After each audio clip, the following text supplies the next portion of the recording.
Hello and welcome back to my channel. In today's video, I will review the Shop app and its pros and cons and is it legit. So let's get started. So Flip.shop app or the Shop app, here we can see it, just open it.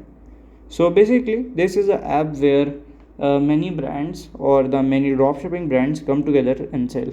Okay, so is this legit? Yes, it is legit, but not every store.